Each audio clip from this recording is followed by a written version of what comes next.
Someone's just asked, can you still make banger bass lines with Ableton plugins? Yes, you can.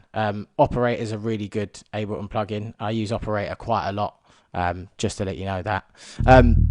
So yeah, I cut the EQ to there, and then I have a sidechain compression, and I heavily sidechain to that ghost kick. For those of you who don't know, if you don't know how to compress, just get a compressor out.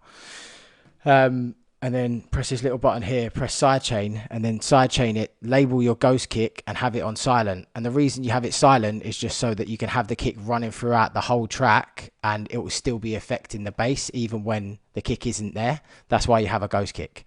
And then what you can do is just mess with the attack. So you can hear that little clicky noise. That's not what you want. And I sidechain really heavily because that's how I think I can get my kicks so punching. So go through and have a play when you write your bass line with a compressor, sidechain compressor. You don't have to do it, but for me, I've always used a sidechain compressor just because it punches it so much more.